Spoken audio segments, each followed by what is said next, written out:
Hello dear children, in today's class we are going to discuss the complete chapter of electricity.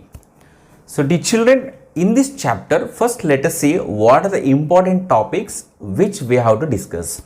So first children, in this chapter first we need to understand a concept of charge, then electric current, potential and potential difference, then resistance and the relation between VIR, that is Ohm's law. There only we discuss ohmic conductors, non-ohmic conductors, and also we should discuss the differences between the resistance and resistivity. After that we need to discuss the combination of resistors. There we have a series combination and parallel combination we have. After that heating effects of current, and finally we discuss about the electrical energy, electrical power, and also we discuss how to calculate the cost of electricity. So in between we also do some important numericals related to the important topics whatever we are going to discuss. The children, here one important thing I want to share with you all, that recently we started a new YouTube channel for class 11th and 12th who are preparing for JEE Mains and the NEET. So link is given in the description and even name also shown on the board. So our humble request you all to subscribe that new YouTube channel, and we all need your support. So we are going to make best videos, so that's very useful for a class 11th and a 12th also. So expecting all your support. Children, first let us see what is electricity. Children, of course many times we can come across with this word, right? So electricity, what is electricity children? Simply it is a study of charges in simple terms. Let us not make it complicated. Okay, it is a study of charges. Simply we can say it's a study about the charges. Means what is the impact of charge, what will happen when charges flow through the conductors. So even heating effects of current, magnetic effects of currents. So whenever means whatever the concepts related to the charge, all topics comes under electricity. That's what we can say, simply it is a study of charge. And here electricity of children, two types we have. We have two types of electricity, not current children. I am talking about just electricity. First one is static electricity. Static electricity. Second one is current electricity. So in static electricity and current electricity children, we discuss about the charges only. But what makes the distance or what makes the difference here? Static means what? Rest. Current means what? Motion. So here in a static rest, we discuss about the charges. We discuss about the charges at rest. We discuss about the charge at rest. Whereas here we discuss about the charges in motion. That makes a difference, children. So static charge is all about the study of the charges which are at rest. Current electricity is all about the study of the charges which are in motion. Children, if you can see the example about the static charge, in a 6th and 7th classes you might have studied what happens when a glass rod is rubbed with a silk cloth, children. Silk cloth. So we all know that after rubbing that glass rod with the silk cloth, when you take that glass rod near to the piece of papers, yes, that glass rod gets ability to attract the piece of papers. It is because of what, children? The static charge. It is because of static charge.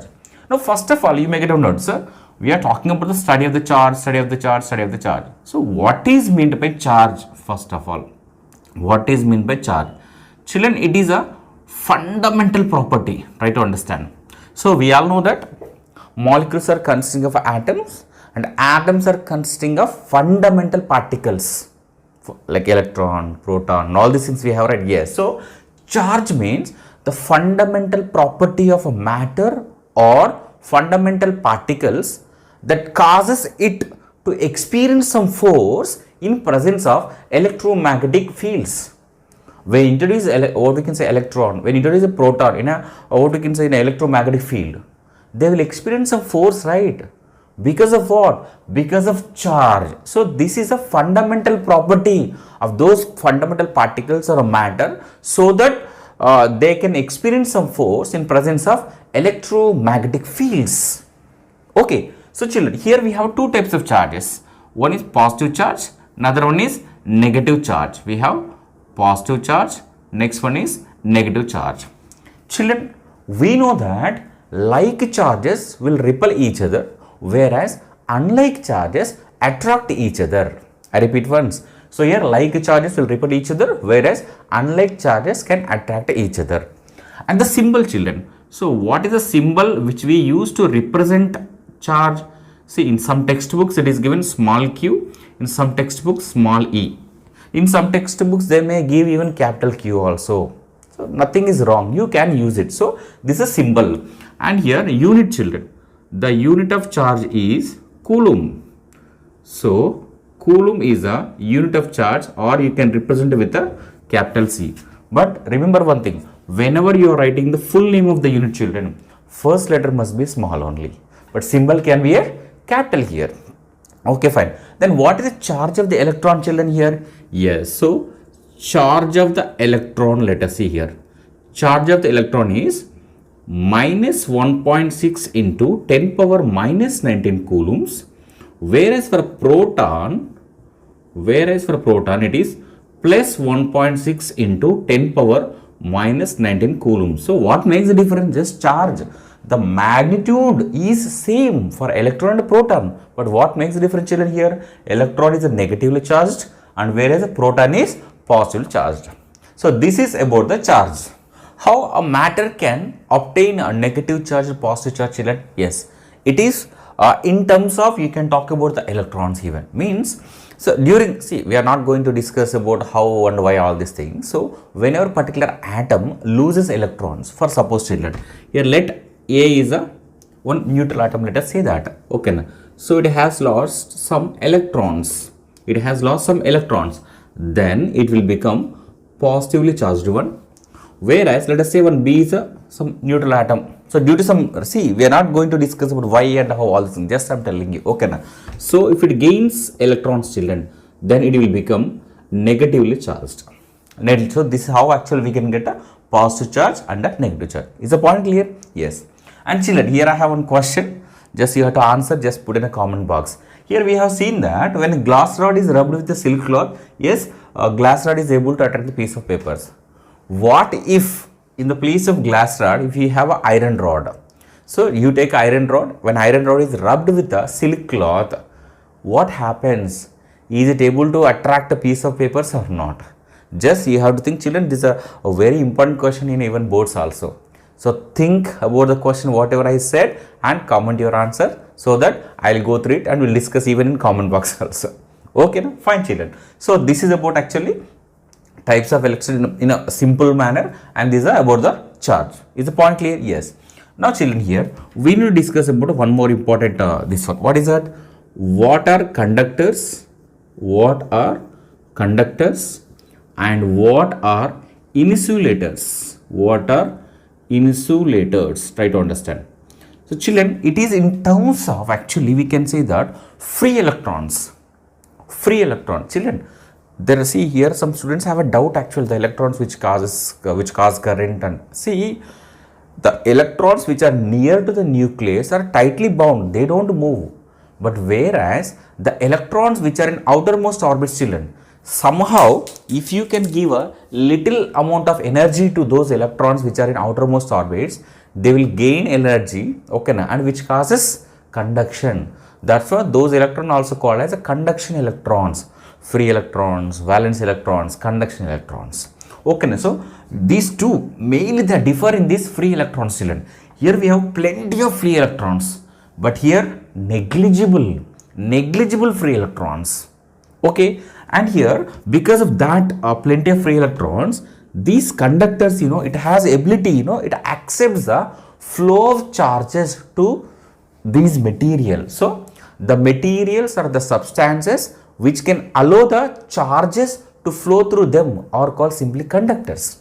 Whereas insulators, no, they do not accept, they do not allow the, so why we will discuss later. These materials, they do not allow the charges to flow through them.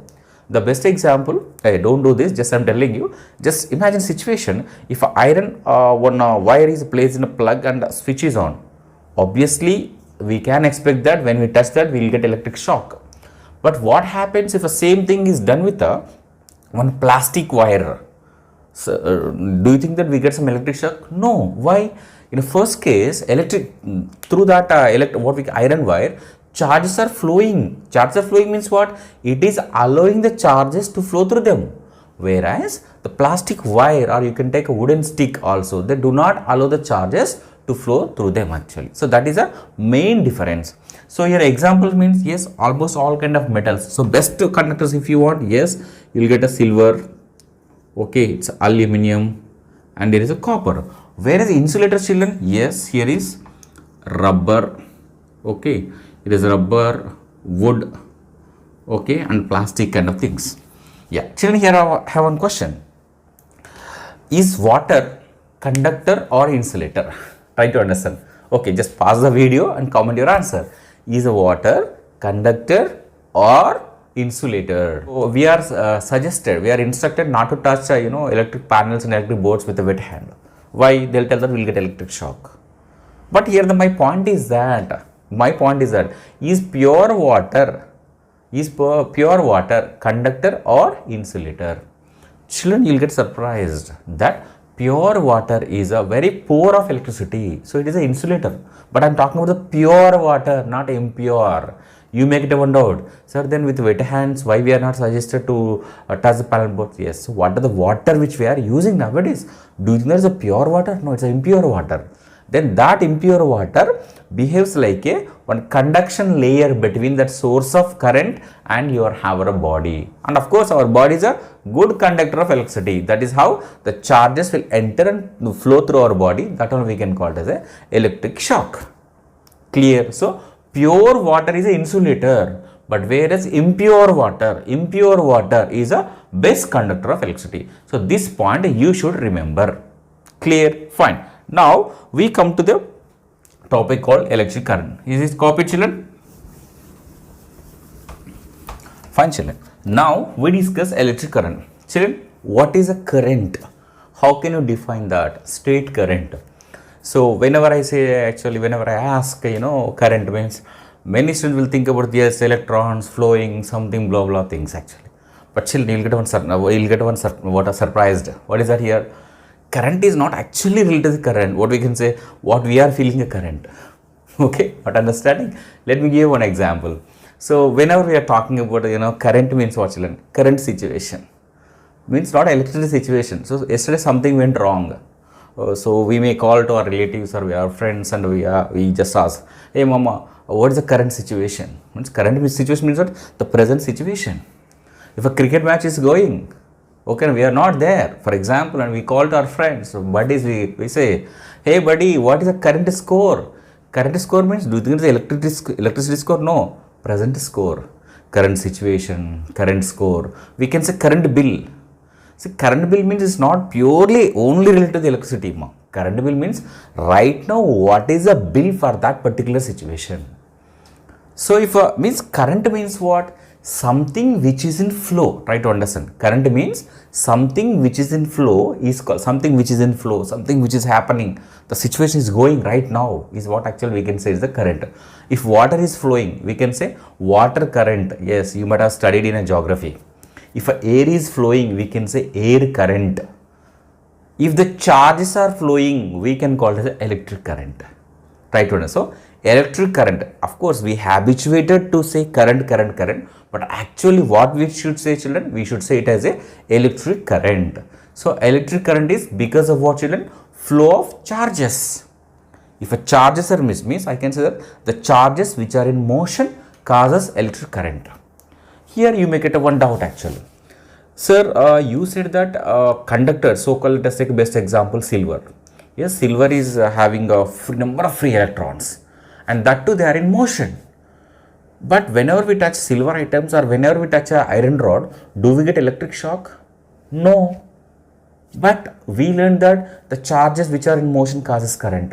The flow of charges is called current. We know that, right?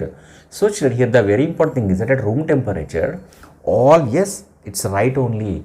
If you can take any conductor, charges are in motion, but they are in random motion, so that the net charge on that particular conductor is zero. Children, whenever there is some net charge, then only current will be there. That is why actually we connect to the external source, might be cell or battery or any other thing which makes the charges to flow in a particular direction, so that we have a net charge, hence we have a current. Clear? Fine. So now for suppose children, here is, let us take a conductor, okay na?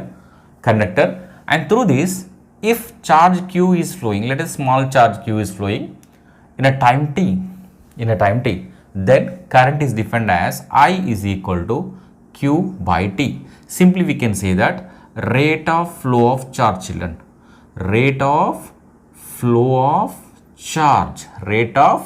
charge is called electric current. We know that charge is measured in coulomb and a time is measured in second. So coulomb per second is a unit of current. This coulomb per second only we can call it as a ampere. Children, very, very, very important. Even definition also is asked in exam. Ampere. Okay. So now what is an ampere, children, here? When you can say that the current is 1 ampere. So children, if charge of 1 coulomb is flowing in a 1 second through that conductor, then the current is equal to the 1 ampere. So current is said to be 1 ampere if 1 coulomb charge flows through that particular conductor in 1 second. Then only we can say the current is flowing, the amount of current flowing is 1 ampere. Then how can we measure the current, children? Yes, we use ammeter. To measure the electric current, and this ammeter is always connected in series, children. So what is a series connection, parallel connection? Yes, we discussed that. Okay, so ammeter is a device which is used to measure electric current, which is always connected in series. Here you may get a one doubt, sir, then what about a galvanometer? See, ammeter symbol will be like this. Here is an ammeter. In this milliammeter will be there, micro will be there. Okay, now here is a galvanometer. Here is, what is the difference? There is a misconception, I'll tell you. Galvanometer. So children, ammeter is used to measure the current. Okay, what about galvanometer? Galvanometer also almost same purpose. Then you may get a wonder, sir, as it is the same purpose, why we need to use two devices? Children, here galvanometer, ammeter can measure the currents, but not very, very less amounts of current it can't. But whereas galvanometer, even if a small amount of current is existing in a particular circuit also, it can detect. So simply we can say that galvanometer is not purpose to measure the current, rather to detect the current. Very important, to detect current actually. To detect current, whether current is present or not. And also to know the, very important point, to know the direction of current, children. Also know the direction of current. So this is a purpose. So if you can see galvanometer, here will be like this. So this is needle will be there. So it is like this. So left side it can deflect, right side it can deflect.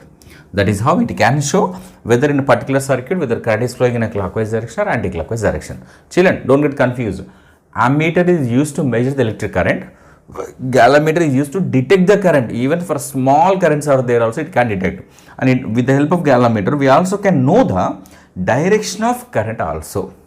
Is the point clear? Okay, so this is about actually electric current and a galvanometer. Let us see a small two numericals related to this. So here example numericals. Example first one. For suppose children, here is a conductor.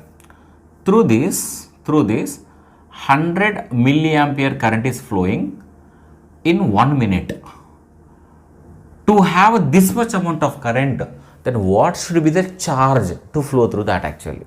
Okay, so here current is given, time is given, we need to calculate the charge. Children, we know that I is equal to Q by T. So from this it is Q is equal to I into T. Some student directly they substitute 100 into 1, they'll get 100. No, that is wrong. Because your current is given milliamperes, you have to convert into amperes. Children, here milli means what? 10 power minus 3. So this also we can write as 0.1 ampere. And time must be in a second, 60 seconds. Now you substitute is equal to it is 0.1 into 60. So charge is going to be 6 coulombs. Charge is going to be 6 coulombs. Fine. Children, this is the actual expression for when one charge is flowing. For suppose through a circuit, through that particular conductor, if n number of charges are flowing, then we need to talk about the total charge. So look at here. For suppose it is Q is a charge, like that n number of charges are there. So then we need to calculate the total charge, right? So total charge is given by number of charges into magnitude of each charge. If you want to calculate the total charge, children, is equal to number of charges into magnitude of each charge. So this much amount of charge is flowing in a time t, then the total current can be n into q by t. Children, so this formula you can use when number of charges are given. Okay, so now based on this also we can expect the numerical. Children, since that time we are talking about the Coulomb charge. Coulomb charge means what? We know that electron has a minus 1.6 into 10 power minus 10 coulombs. Proton has a plus 1.6 into 10 power minus 10 coulombs. But 1 coulomb charge means how much? So to contribute the charge of 1 coulomb, then how many electrons should flow? Means how many electrons should be gathered? Charge from how many electrons we should gather so that we have a charge of 1 coulomb. For example, if I say if one charge is if I say that here is a conductor, through this 1 coulomb charge is flowing, then how we should understand 1 coulomb charge means how we should get a feel. Now let us see, children, here. So to have a charge of 1 coulomb, how many number of electrons should flow? Okay, now so let us take this. Here we know that Q is equal to charge of electron. Magnitude let us take 1.6 into 10 power minus 10 coulombs.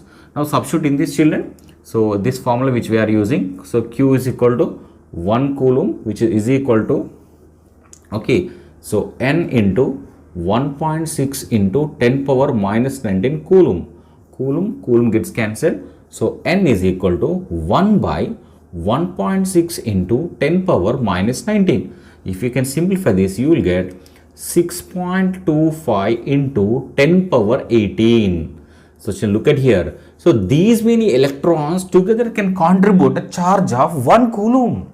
So when we say that if 1 coulomb charge is flowing, then come on, think about 1 coulomb charge is flowing means what, children? 6.25 into 10 power 18 electrons are flowing. Got it? So with that you can understand how tiny an electron is. So 1 coulomb charge is flowing means 6.25 into 10 power 18 electrons are flowing. Is the point clear? Okay, yes, copy it. Yes. Yes. Now, how does the current flow? So-called electric current. How does the electric current flow? How does the electric current flow? Children, whenever we think about the direction of current, what comes to our mind actually? Yes, electrons, because the electrons are responsible for the current, right? So obviously whenever we think about the current means we think that yes sir, the direction in which the electrons are flowing is the direction of current, right? Okay, yes. But let us see the conventionally, children. Just think about how does the water flow higher level to lower level? How does the heat flow higher temperature to lower temperature? How does the air flow higher pressure to lower pressure? So conventionally everything is like a high to low, right? So similarly, how does the electric current flow, children? Yes, electric current flows. The current flows from higher potential to lower potential. Children, positive terminal is assumed to be at a higher potential and the negative terminal is assumed to be at a lower potential. So to have a clarity, just look at here. For suppose here is, let us say here is a bulb. Just we are not going in depth, we are not going in depth. So here is, let us say, battery, and here is a, okay, let us say switch is on, okay. So here is like this. So the moment when you switch on, it's a positive terminal, negative terminal. Yes, bulb will be glowing actually. But children, if you can notice, okay now. So what will be the direction of electrons, ma? Yes, so electrons will go in this direction. So electrons will go from negative terminal to positive terminal. This is the direction of electrons. But see, negative terminal, lower potential.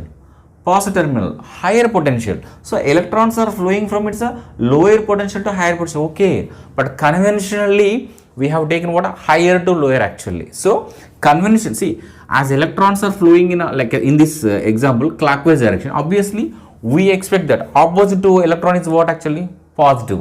So positive charges flow in a clockwise direction. In fact, positive charges do not move. Don't get confused. Just it is an assumption only. Purely assumption. Why we are taking assumption? If electron is going in this direction, so obviously positive will go in this direction. That is what our assumption, right? Okay. So then what is the direction of positive charges, children? Yes. As negative charges are going in anti-clockwise direction, obviously, so positive charges will go like this. So the direction of flow of positive charges only, we can take the direction of flow of conventional current. Conventional current I am talking. This is what actually electric current. Due to the electrons actually. But this is what actually due to the flow of positive charges. Children, positive charges do not move. Just purely it is our assumption. So this is what actually we are taking as the direction of current. So in which direction does the current flow? Current always flows from higher potential to lower potential. Remember that the flow of direction of electron is always opposite to the direction of electric current, whatever we assumed. It's an assumption only, because conventionally electric current flows from positive terminal to negative terminal, that is higher potential to lower potential. Is it clear? Fine. And here you may get one word, doubt about one word. Sir, since that time you are using a potential. What is mean by potential? Yes, children. So potential. So we should understand about the term called now potential. So after that we discussed about the potential difference. Children, I can say potential is a ability. In our day-to-day life also we use. Hey, I have more potential. He has less potential bulk actually. See, children, if you want to move any object from one place to another place, what should be done? Some work must be done. Yes or no? You can move book, you can move a table, you can move a chair, you can move anything. Okay, if something is moved means obviously some work must be done. So we have to do some work in order to move anything from one place to another place. If that anything in the might be chair, we are talking about the chair, table and all this thing now.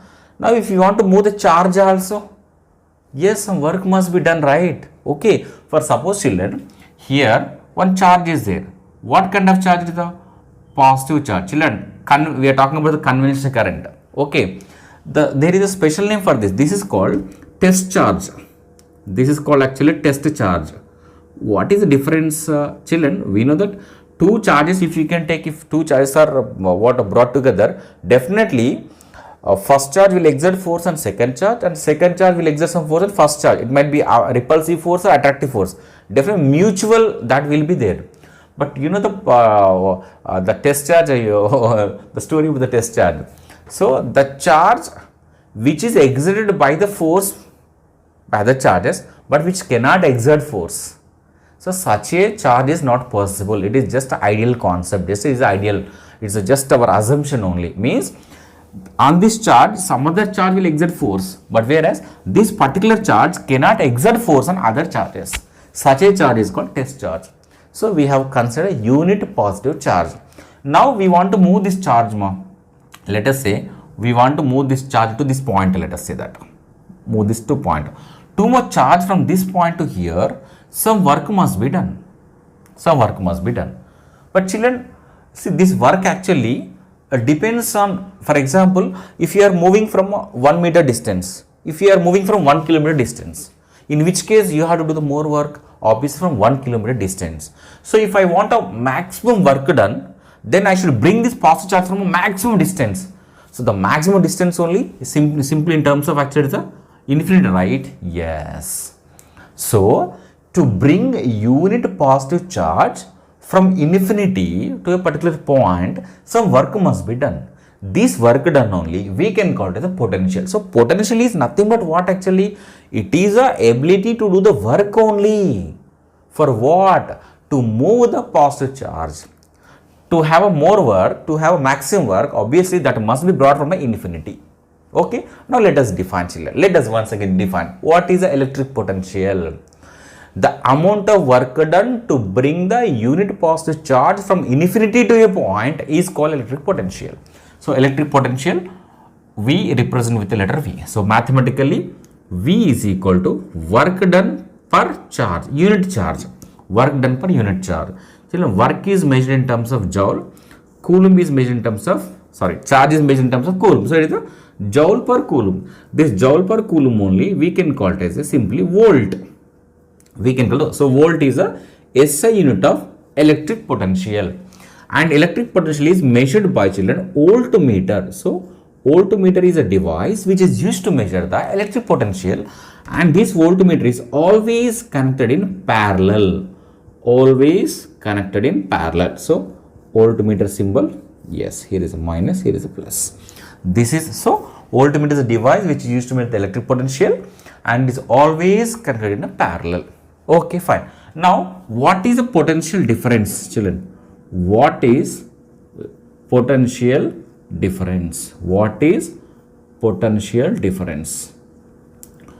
What is potential? For suppose, children, for suppose. So this is actually, it's an ideal concept because bringing from infinity, just it's ideal. First of all, moving positive charge itself is a just ideal concept. Okay, fine. So what is the potential difference? For suppose, children, here is a point A.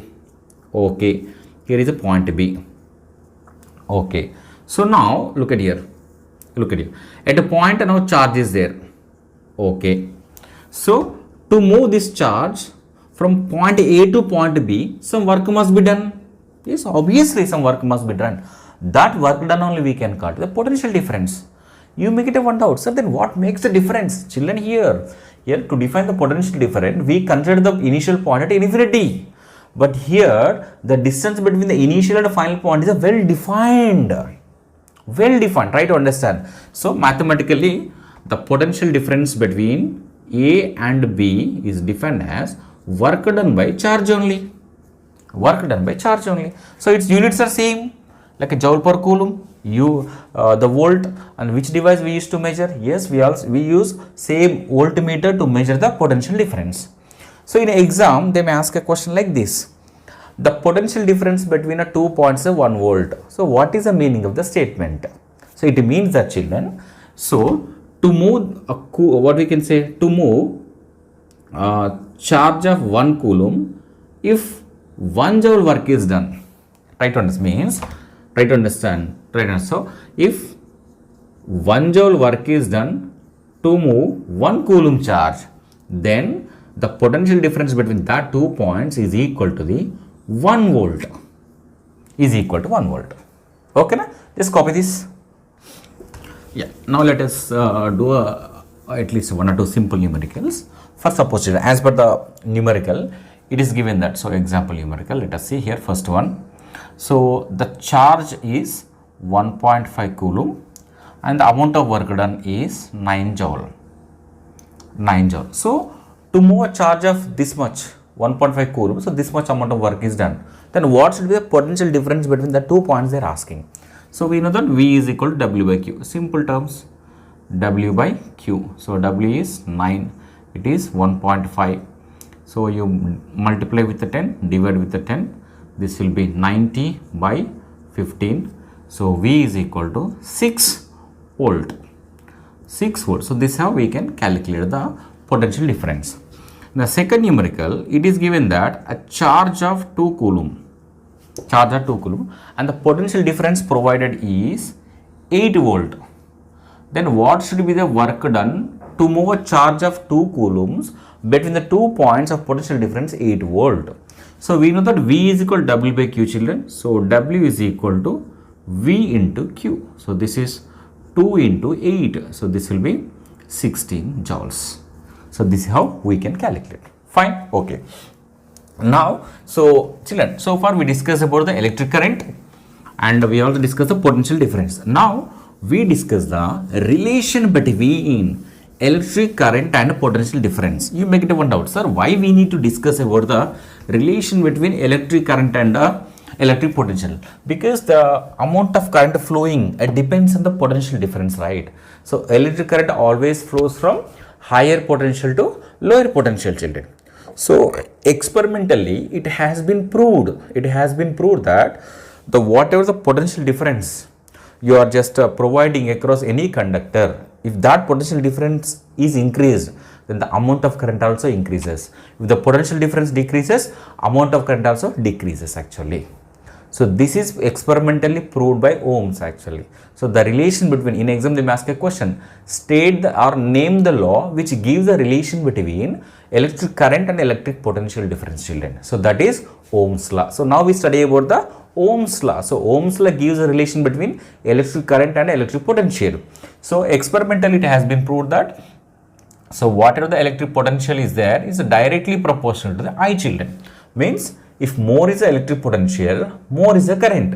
If less the potential difference, less the current. It is like a similar to this example in general, in a nature, if the level difference is more between the water, that flow of water will be more actually, right? So if there is a more temperature difference between two bodies, more flow of what we can say heat takes place. If there is a more pressure difference, more amount of air will flow. So similar to that, if more potential difference is created between 2 points, more amount of charge will flow. As more amount of charge is flowing means what, children? More current will flow. So V is proportional to I. So for a given material, children, so we can take a constant here as a R.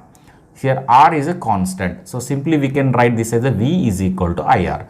So this is a mathematical expression for Ohm's law, V is equal to IR. Here R is called what? R is called what here? R is called the resistance.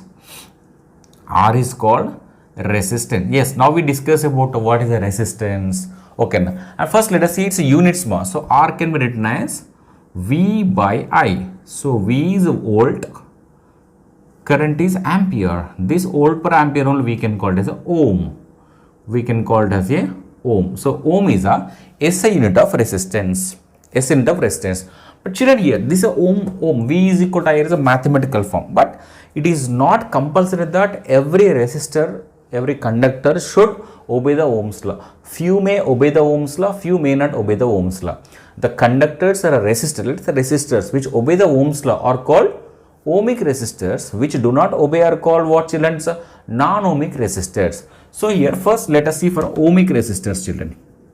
It is a ohmic resistors. Some of you may get confused. Sir, you are using word ohmic resistor, ohmic conductor. Children, every conductor offers some resistance. Though you can take the best conductor in the world also, offer some resistance. So by default, every conductor is a resistor only, right? So nothing is wrong saying like that. Okay.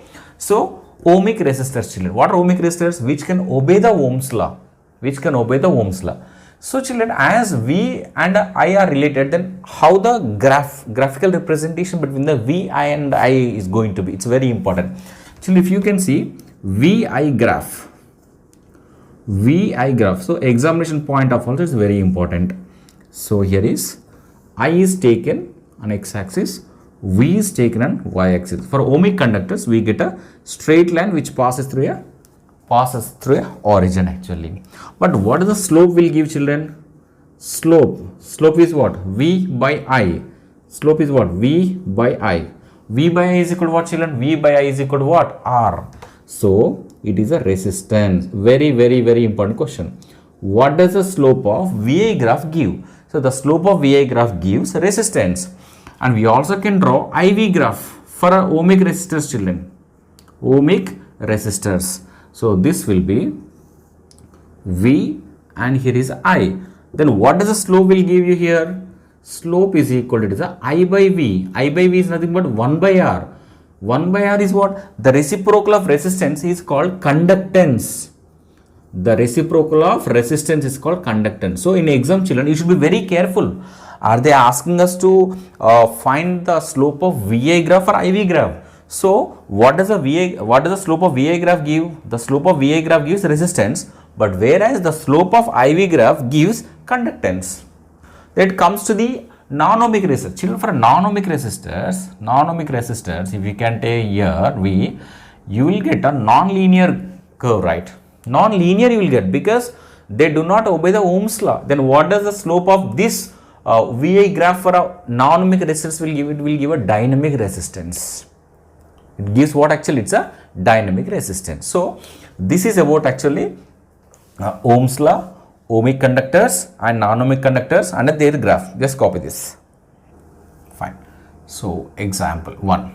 So as per the question, children, it is given that, so through a particular resistor or wire, so across this the potential difference is so it's not there. They are saying that here the resistance of this wire or a resistor is given a 5 ohm, and to have a current of 1.5 ampere, what should be the potential difference across these two ends? So how much, what should be the potential difference should be created so that we should have a current of 1.5 ampere through the resistor of what we can say 5 ohm resistance.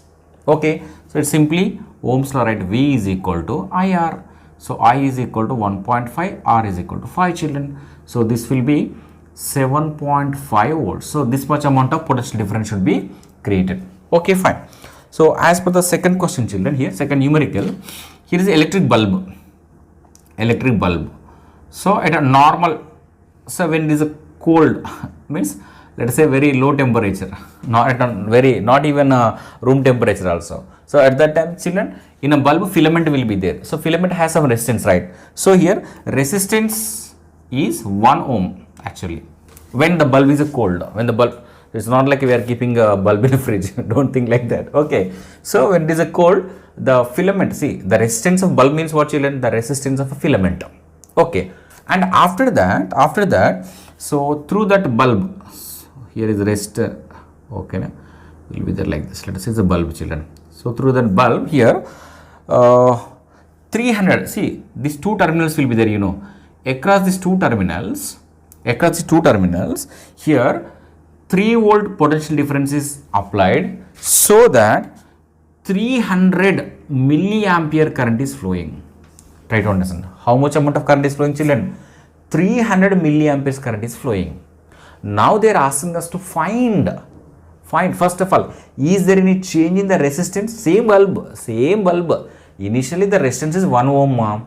Next, we allow the current to pass through that by providing some potential difference of 3 volts, so that 300 milliampere current is flowing. Now we need to check whether the resistance will increase or decrease or remain same. Let us see here. So 300 milliamperes means what? This can be written as 0.3 amperes. So V is equal to IR. So here R is equal to V by I. So V is 3 by 0.3. Okay, na? So this will be point, if you can take it, will be 10. This will go to the numerator, 30 by 3. So resistance is 10 ohm. Children, we are not changing the bulb. Just we allow the current to pass through it. Then there will be change. Why? Yes, because there will be a change in the temperature of the filament. So whenever temperature changes, children, resistance changes. Now, you know why this numerical is taken? What only we took. So Ohm's law is applicable only when temperature remains constant.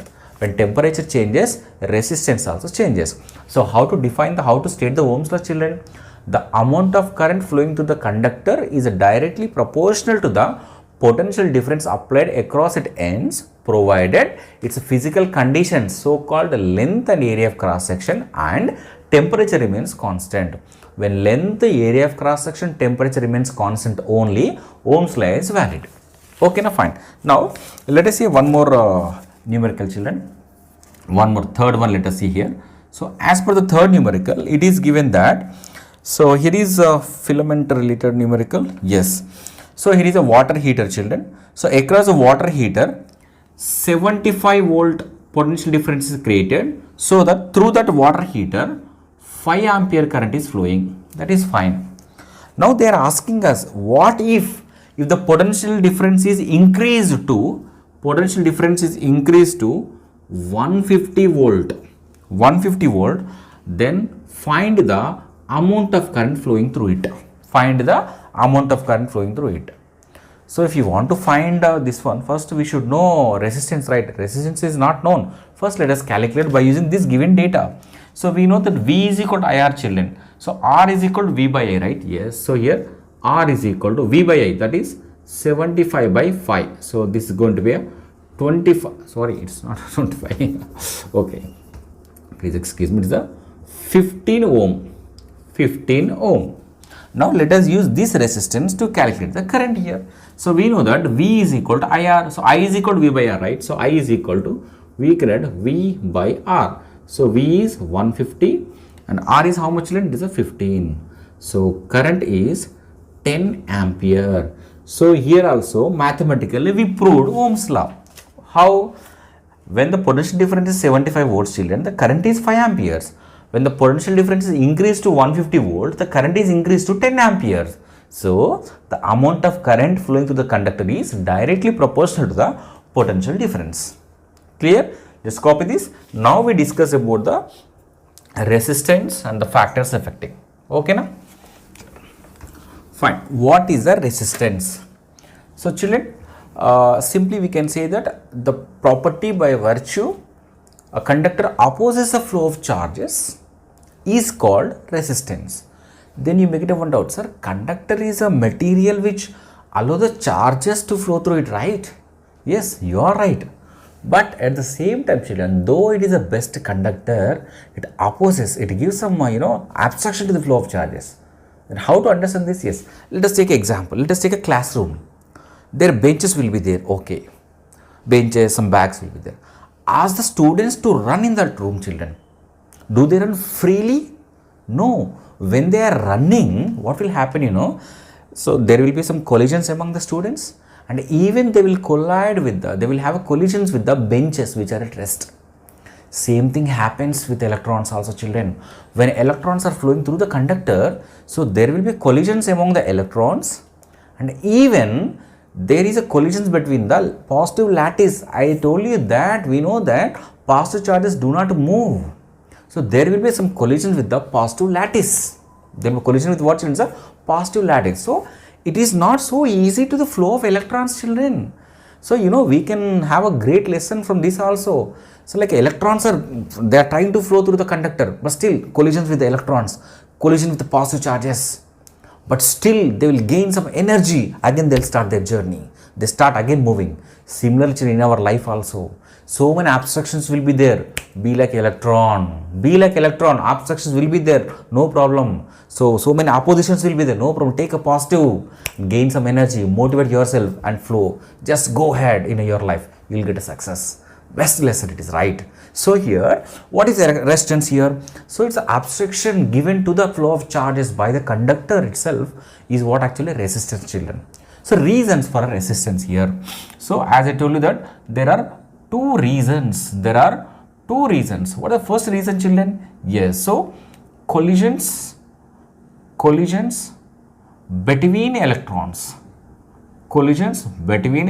among themselves, and collisions between electrons and core of the material, so called positive lattice, core of the material. Okay, fine. Now on which factors does the resistance of a material depends? Factors affecting the resistance. So first one, children, it is the nature of the material. Children, different materials will offer different amount of resistance. Okay, fine. And it also, second one is temperature. Children, here we need to learn one important point, temperature. So here, if it is for a conductors, children, if it is in the case of conductors, resistance is proportional to the temperature. Whereas it is for a semiconductors. If it is for a semiconductors, resistance is inversely proportional to the temperature. Okay, fine. Now third one is length of the conductor, children. Length of the conductor. So experimentally it has been proved that resistance is directly proportional to the length. You may get one doubt, sir, how? Yes. So children, think here. So we know that number of collisions will be happening continuously.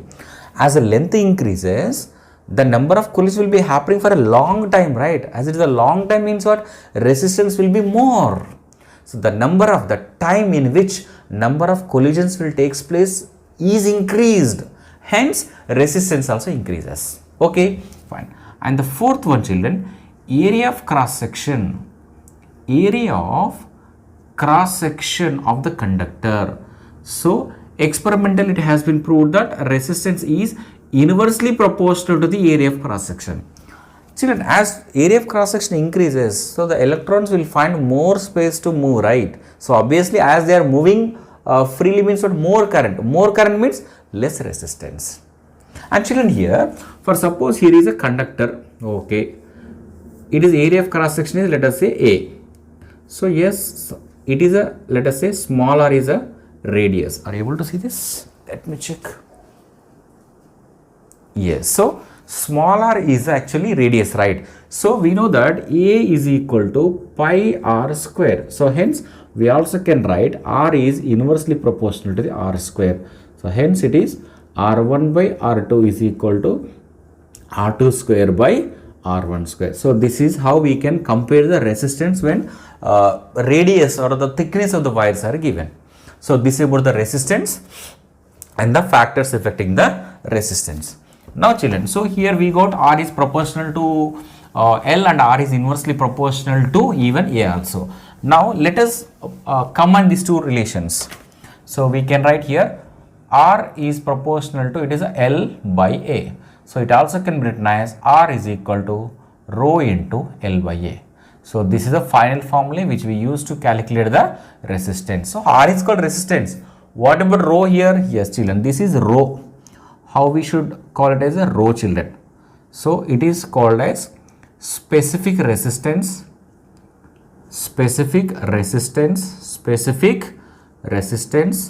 or it is also called as resistivity. It is also called as resistivity.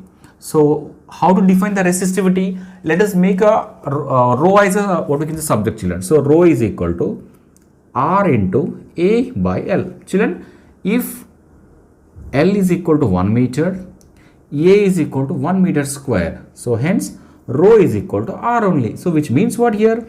Resistivity is nothing but the resistance of the material whose area of cross section and length are unit. So you can take a material of unit length, unit area of cross section, then whatever the resistance it has is nothing but it's a resistivity. Okay, so what are its units, children? Here resistance is measured in ohm, okay, area of cross section is meter square, length is meter, so meter square will get cancelled. So the resistivity units are ohm meter. And the very important thing is that, children, here, so on which factor it depends here? It depends on two factors only. It depends on two factors. One is nature of the material,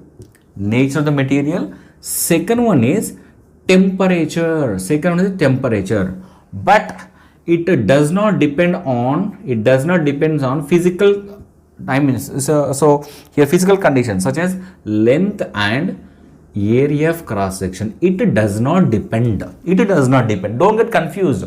Resistance depends on the nature of the material, temperature of the material, length of the material and area of cross section. But whereas resistivity depends only on the nature of the material and its temperature, it does not depend on the length of the conductor and area of cross section.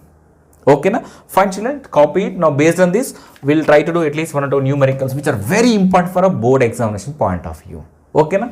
Okay, done. 3, 2, 1. Okay, fine children.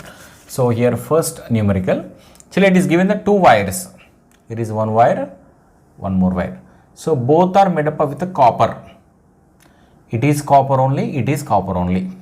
So its radius of its radius is given 1 mm. Its radius is given 3 mm. Now it is asked to find the ratio of resistances and the resistivities also. Okay, fine children. And the 1 mm, it can be written as 1 into 10 power minus 3 meter. This can be written as 3 into 10 power minus 3 meter. So we know that here R1 by R2 is equal to R2 square by R1 square. Okay, now substitute in this 3 into 10 power minus 3 by 1 into 10 power minus 3 to the whole square. Anyhow, this will get cancelled. So this is 9 by 1. So here R1 is to R2 is equal to 9 is to 1. This is a ratio of resistances. Then what is the ratio of resistivities, children? Yes, I can write here directly. Rho 1 is to rho 2 is equal to 1 is to 1. You may get one doubt. Sir, how you came to that conclusion here? Yes, children, we are already studied that resistivity does not depend on length and area of cross section. It depends on the nature and temperature, right? At a given temperature, you can see both are made up with the copper only. As both are made up with the copper, nature is same, right? As the nature is same, obviously resistivities are same. Okay, fine. And second numerical, children. So it is given that here is a conductor. Here is a conductor. Its resistance is given 9 ohm. Okay, so the resistance given 9 ohm.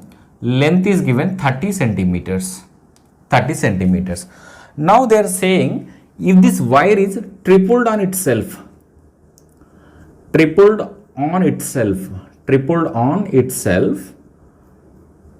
find the new resistance. Tripled means what? You should understand. Tripling means what on itself? Children, here is a, for example, let me tell you, it is a wire of length L, area of cross section A. Tripling means what? Exactly make into 3 equal pieces, exactly 3, and place one above the other, like this. This is called tripling. Now length, new length will become L by 3, new area of cross section will become 3 times, right? Yes or no? So previously its resistance is R is equal to rho into L by A. Now new resistance is going to be, rho won't change, new length is L by 3, new area of cross section 3A. So now it will be R dash is equal to 3 will come denominator, 3 into 3 9, it is 1 by 9 into rho into L by A. But this rho into L by A is what? Again this resistance, right? So this can be written as R dash is equal to 1 by 9 into R. That's it, simple. Okay, so it is 1 by 9. R is equal to given how much? 9. So 9 get cancelled. So the new resistance is 1 ohm. 1 ohm. Why resistance is decreased, children? Because length is decreased, area of cross section increased. Okay, fine. So now let us see a third numerical. So as per the numerical, a wire of 1 ohm resistance. 1 ohm resistance. It is given that this wire is stretched double to its length. Stretched to double means just wire we are stretching. Children, whenever we stretch a wire, what happens? Length increases, area of cross section decreases, but children, volume remains constant. Volume remains constant. So look at here, children. So R is equal to, we know that rho into L by A. So this multiply with L, divide with L. So L into L, it will be L square, right? So R is equal to rho into L square by area of cross section to length will be volume. So during stretching case, children, volume remains constant. And even for given same wire we are stretching, right, resistivity also remains constant. So hence here R is proportional to L square. Don't get confused. So already we got R is proportional to L, but here R is proportional to L square. Only in a stretching case. Only in a stretching case. So this can be written as it is R1 by R2 is equal to L1 square by L1 square by it is L2 square. L1 square by L2 square. In a stretching case, children, here. So initially length will be L. So double to its length, right? So its length will become double. Now we substitute here. Let us it's a R1, R2 to be calculated, that is 1 by R2 is equal to L square by it is 2L whole square. This will be L square by 4L square. L square cancel. As 1 by R2 is equal to 1 by 4, children. So R2 is equal to 4 ohm. R2 is equal to 4 ohm. Is the point clear? Okay, na? Just copy this. Okay, fine. Now children, we are going to discuss the combination of resistors. If more than one resistor is given, so how can, first of all, those resistors are connected, then how can we calculate the resultant resistance? Okay, fine. Now we discuss series combination first. We discuss the series combination of resistors. So when you can say that resistors are connected in a series. So look at here. Here is one resistor. Here is one more resistor. Let us say its resistance is R1. Its resistance is R2. So just it is not just connected back to back, children. Like that we should not actually. Okay. So these two are connected with the battery, and hence, okay, switch is also on, let us say that. So current start flowing. So through the R1 I current is flowing, through the R2 also I current is flowing, which means what? Same current must flow. Resistors are said to be in series if same amount of current is flowing through them. Okay, so in a series combination of resistor, children, here current remains same. First point, current remains constant. Current remains constant. Only the potential difference, whatever is there across the battery, it gets divided across this V1, across this V2. If third resistor is there, V3. Third resistor is there, V3 actually. So the total potential difference, total voltage is divided. So here voltage is divided, children, but the total voltage is equal to the sum of the voltages across the individual resistors. So in a series combination, current remains same, but voltage gets divided. Voltage gets divided. So from the Ohm's law, children, we know that V is equal to IR, okay, and I remains constant. So hence here V is proportional to R. So it can be written as V1 by R1 is equal to V2 by R2. So this relation is very important. This relation is holds good only for series combination of resistors. Series combination of resistors. Then how to calculate the total resistance when the resistors are connected in series, children? Yes. So the total resistance, that is the resultant resistance in series combination, is nothing but the sum of the resistances of the individual resistors. So Rs is equal to R1 plus R2. If third one is there, fourth, R1 plus R2 plus R3 plus R4, like that you go on adding. If n number of resistors are there which are having the same value R and connected in series.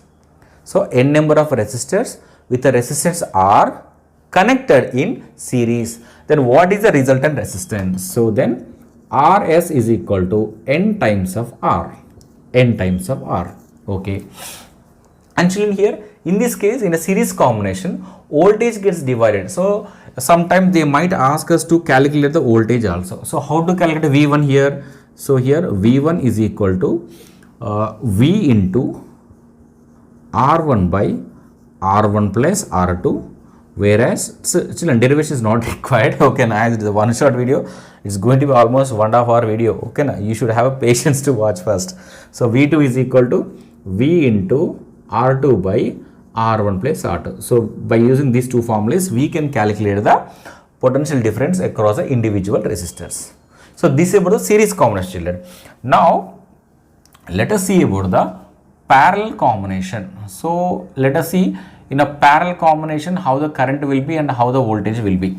So let us take the two resistors with the resistance R1 and here is resistance R2. Okay, and these two common terminals are connected at a point. These two common terminals. Then it is placed in a electric circuit so that current start flowing. So it is a plus and here is a minus. So voltage is V. The moment when current start flowing, children, here current finds two paths, right? So obviously current gets divided. Current gets divided. So you make it a one doubt, sir, whether I1 is more or I2 is more. It depends whether R1 is more or R2 is more. If R1 is more, I1 will be less. If R2 is less, I1 is more. So in a parallel combination, current gets divided, but here voltage gets divided. But here, what are the potential difference is there across a cell, children, source of power here. So same thing here, across this also it is V only, across this also V only. So which means what here? Voltage remains constant, potential difference remains constant, So here only current gets divided, current is divided, children, very important, current is divided among the resistors. So the total current is equal to the sum of the currents flowing through the individual resistors. So let us recall the Ohm's law here, V is equal to IR, V is equal to IR. So from this I is equal to, we can add V by R. But children, here V remains constant, right? So hence we can write here I is inversely proportional to R. So hence the relation between resistance and current in a parallel is I1 R1 is equal to I2 R2. then how to calculate the resultant resistance in a parallel combination? Children, the reciprocal of resultant resistance in a parallel combination is equal to the sum of the reciprocals of the individual resistors. So if third resistor is there, plus 1 by R3, fourth one is there, plus 1 by R4, like that up to 1 by Rn. So 1 by Rp is equal to 1 by R1 plus 1 by R2. So only two resistors are there for suppose, then it also can be written as Rp is equal to R1 R2 by R1 plus R2.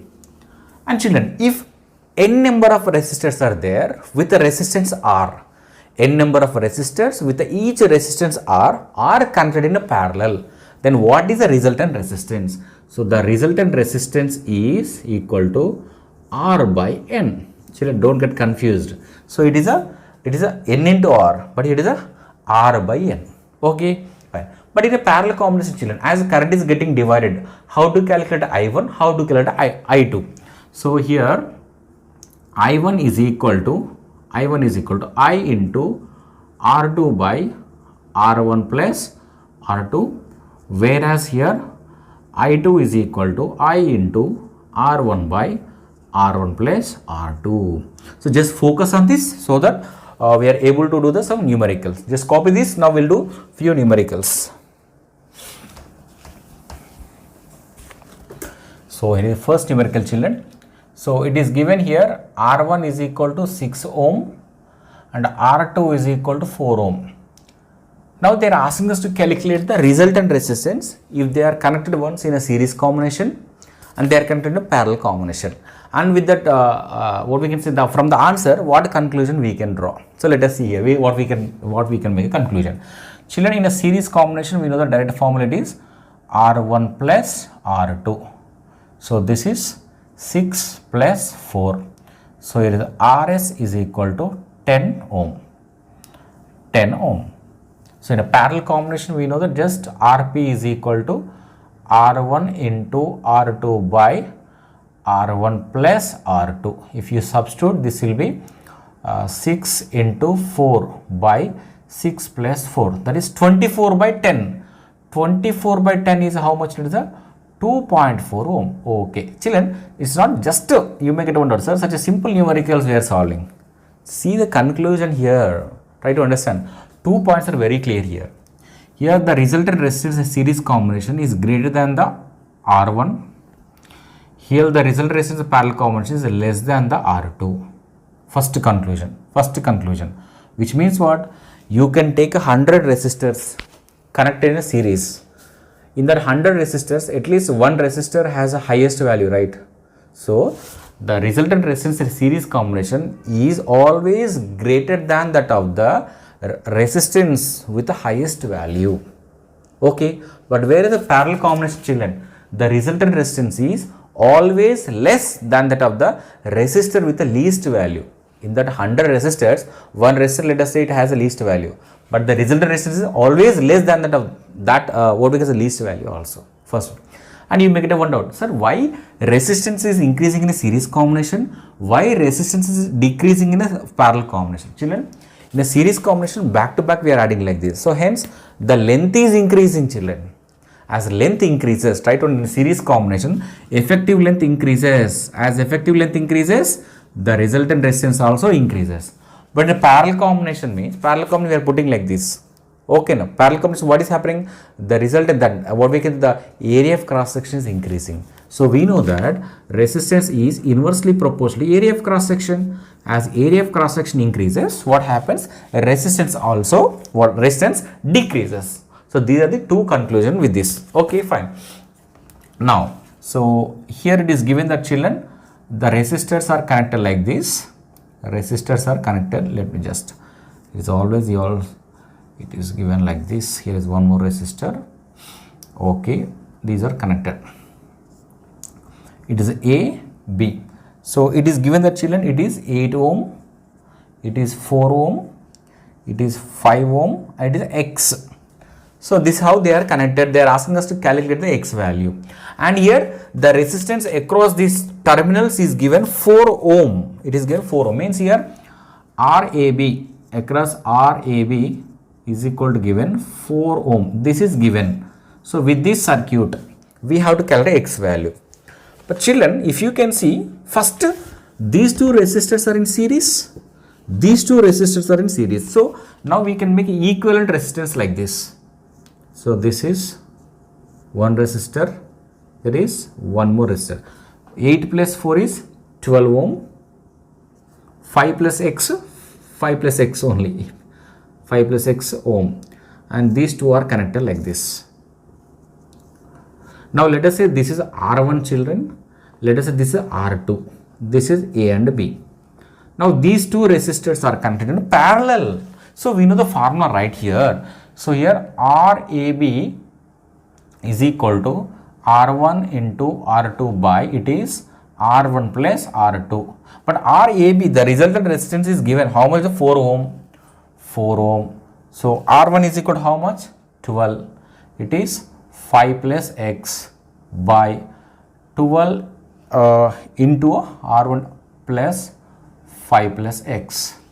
Let us simplify this. 4 is equal to 12 5 is 60 plus it is 12X by 12 plus 5 is the 17 plus X. So now simplify this. 60 plus 12X is equal, children, 4 into 17 plus X. Okay. So this is going to be a 60 plus 12X. This is equal to 68. This is 68 plus 4X. So take this 60 this side, get this 4X this side. So it will be 12X minus 4X is equal to 68 minus 60. This is going to be 8X is equal to 8. So X is equal to 1 ohm. So this is how actually we can solve the numericals based on series. Of course, we have many numericals. We do one thing, we'll try to make one special video on only numericals and electric current or electricity, right? Okay, na? Copy this, we proceed. So children, what happens when current flows through the filament wire? Current flows through the filament wire. Filament wire, heat is generated, right? Okay. You know, a choice of material, children. We will use a different wires for a different purpose, right? Yes, sir. For example, if you need a filament wire, children. So for a filament wire, you should have high melting point and high resistivity. Should have a high resistivity. Whereas for a fuse wire, you should have low melting point but high resistivity. High resistive we should have filament wire, fuse wire. Next, what kind of wire will be there? Filament. Okay, heating wire, children. We use for a water heater purpose, right? Heating wire properties. So it should have high melting point and high resistivity. But if you can see the connecting wires, children. So what are the wire which you use to supply the electricity purpose? You know, they should have high melting point but low resistivity. So what if it has a high resistance, children? High resistivity. Okay, now. So obviously, so please excuse me. So resistance itself is what actually? It's obstruction to flow of charges. So electron has energy. So as electrons are stopped, their energy gets converted into heat. Their energy gets converted into heat. Okay. Now we see the heating effects of electric current. For suppose, children, here is a resistor of resistance R is connected to the power source of voltage V. Okay. And hence, so through this current I start flowing. Okay. So obviously whenever current flows through a resistor, some amount of electrical energy gets converted into heat energy. But whatever the heat energy is developed, is produced, depends on three factors. So the heat produced is directly proportional to the square of the current, is also directly proportional to the resistance, the value of the resistance, and also proportional to the time. So more time you can supply the power, obviously more heat is produced. So this can be written as here, H is proportional to the I square RT. Children, this only we can call it as the Joule's law. Joule's law. It's just a conversion it is. Okay. So H is proportional to I square RT. This is in terms of joule actually. In terms of joule, you will get a units. If you want in terms of calories, children, yes, H is equal to 0.24 into I square RT. I square RT. So this formula which we use to calculate the amount of heat produced.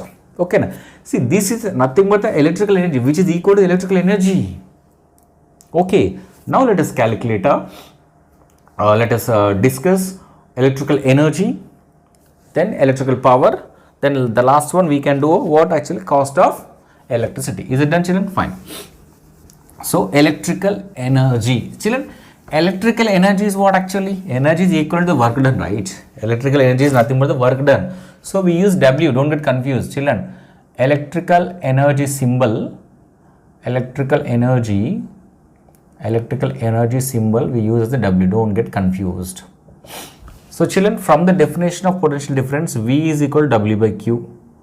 So can I write electrical energy formula W is equal to VQ? Yes, we can write. Okay.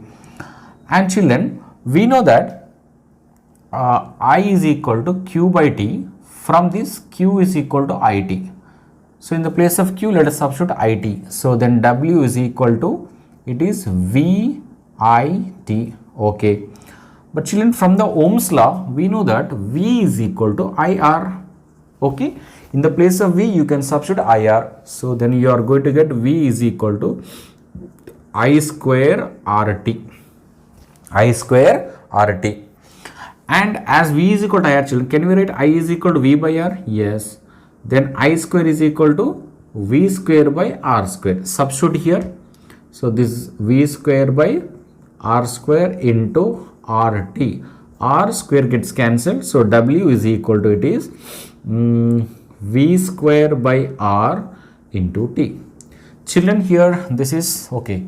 So 1, 2, 3, fourth formula. So these four formulas are used to find the to measure the electrical energy. Children, electrical energy is measured in, what are the units, children? We can measure in watt hour. Try to understand it. So it also measured in watt hour and even kilowatt hour. Children, 1 watt hour is equal to 3600 joules, whereas 1 kilowatt hour is equal to 3.6 into 10 power 6 joules. 10 power 6 joules. Clear? This is about the electrical energy. Then what is the electrical power, children? Electrical power, just let us recall about the power which you learn in the mechanics, children, here. So we know that normal power is the rate of doing work is called power. But here electrical power means what? The rate of supply of heat or energy. If you can take a power source, so it can supply some energy, right? At what rate it is supplying. Even if you can take in terms of a consumer like fans, at what rate they are consuming the electrical energy is measured in terms of electrical power. Simply, electrical power is equal to electrical work by time. Electrical work by time, simple. So it is also measured in joule per second. So that is a watt. So watt is a unit to measure electrical power. Here we also can use kilowatt. Kilowatt means what, children? Here 10 power 3 watt, kilowatt, megawatt, gigawatt we have. But what are the expressions to calculate the electrical power? Simple. All expressions you can divide with the time. You will get the electrical power, simple. So the first expression you will get P is equal to, this is by T. So VIT by T. T gets cancelled. It is V into I. Second one, children. So power is equal to I square RT, electrical energy by time. Time can cancel. This will be I square R. And third expression, P is equal to V square by R into T by T. Time gets cancelled. So power is equal to V square by R. So these are the expressions to calculate the electrical power. These are the expressions to calculate the electrical energy. Okay, done. But children, fine. Now cost of electrical energy. So how to do this? Cost of electrical energy. Cost of electrical energy. I mean to say simply how to measure how to calculate the electricity bill. Children, at the month of every at the end of every month, we get the electricity bill, right? So how to measure that actually? Okay, so children, electrical energy is equal, simply electrical energy is equal to power into time. How much power is consumed and time, that's it. But power must be in kilowatt, time must be in hour. Children, we generally say we got 100 units, 200 units, 300 units. Unit means what here? Kilowatt hour. This kilowatt hour only we can call it as a 1 unit, children. Kilowatt hour only we can call it as a unit. So 100 units means 100 kilowatt hour. 200 units, 200 kilowatts. Kilowatt hour actually. Okay na? So simply we have to means first we should know the power of the electric appliances and how many hours those particular electric appliances are used. That's it. For example, you have two bulbs, each power 100 watt, 100 watt, let us say. So means total power is how much? 200 watt. For example, monthly use 20 hours. 20 hours. So 20 into 400 kilowatt hours. So for each unit, how much what they are asking us to pay the bill? Number of units into the charge per unit. So this is first you should calculate a cost of electricity, first you should calculate the electrical energy. Sorry, it's not cost actually, it's the electrical energy. This is how we can calculate. Now cost of electrical energy is equal to number of units into cost per unit. Cost per unit. For example, 200 units we consumed. So 5 rupees per cost. So 200 into 5, that is going to be the money which we have to pay. Okay. Now see, we solve one numerical, then you get a complete idea. So it is done. Fine. So we do one numerical based on heat energy developed, power, and finally cost of electrical energy. Okay. Fine, children. Here first, as per the question here, it is given that here is one resistor. Okay. And here is a power source is connected. A resistance is 20 ohm. Then the current flowing is 2.5 ampere.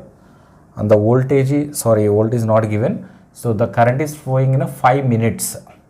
Okay, 5 minutes. So first question, they are asking us to find the potential difference. So we know that V is equal to IR. V is equal to IR. So I is 2.5, R is 20. So this is going to be 50 volts. 50 volts.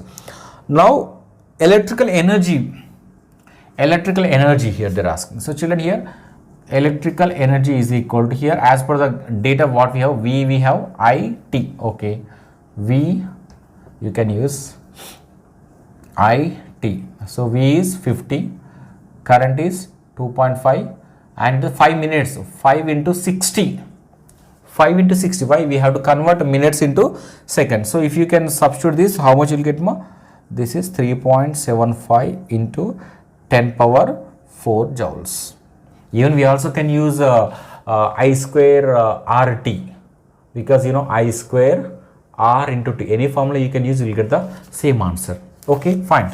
This is electrical energy.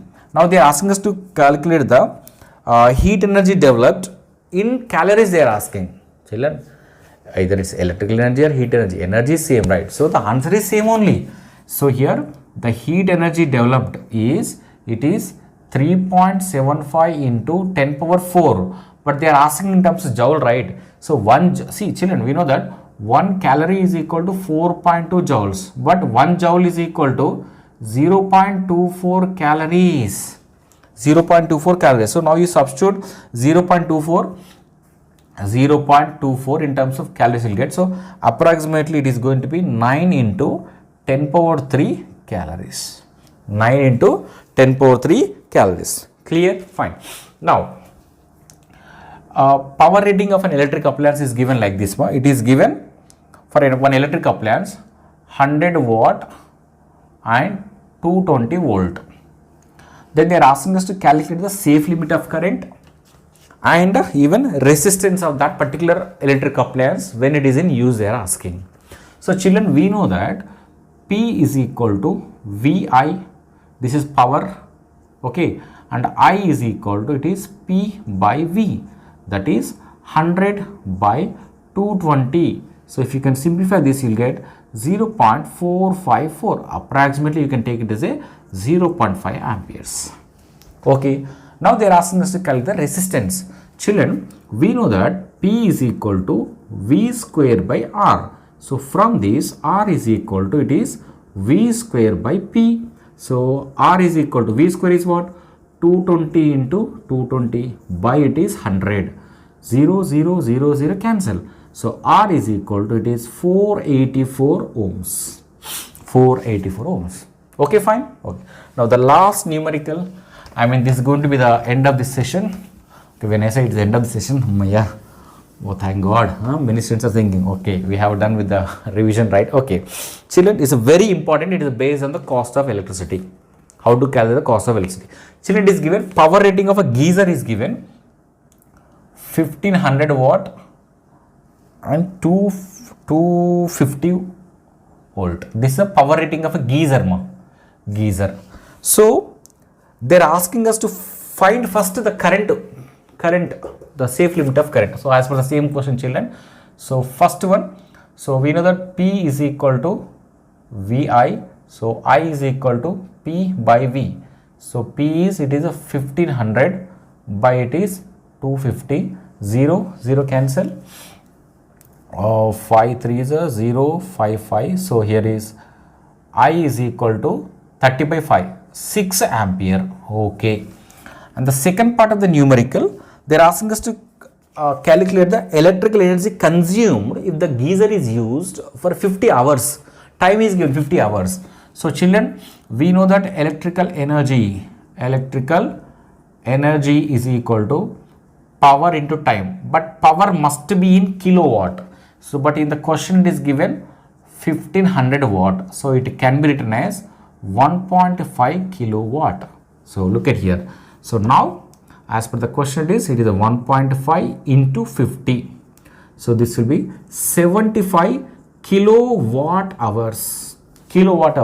Children, this only we should feel like this, 75 units. 75 units. Now the last portion of the question, they are asking us to find the cost of electricity if the each unit costs 4.2 rupees. So children, cost of electrical energy is equal to number of units into cost per unit. So this is number of units are 75 into, it is given 4.2. So this will be rupees 315. So this is how we can calculate the cost of electrical energy consumed. So children, so almost we covered all concepts, and even with the numericals also. Children, my suggestion is that you must read the textbook. That is mandatory. Read the textbook, make your own notes. So then I think these kind of videos will be, it's useful to you. So I'm not saying that you must watch a video only to gain the knowledge. Okay, see, these kind of videos are helpful for you to revise at least 2 days, 3 days before of exam. Yes, it's good to have a revision. But from the beginning, children, my suggestion is that yes, read the textbook. Textbook is the best guide to give you the knowledge. You get the concepts, you get the command, then you'll understand. It is not all about the preparing the question answers. It is all about the understanding the concepts. Once you can understand the concepts, no need to think about the question paper, whether it is going to be tough or easy. Okay, na? Just practice and practice the numericals. Of course, see, we do one thing, we'll try to just make one more video specially for CBSE students based on the numericals of this electricity chapter. With this, children, we just completed the electricity. Okay, so practice well for the exam, prepare very well for exam. So definitely you do the best in your exams. Thank you so much. All the very best.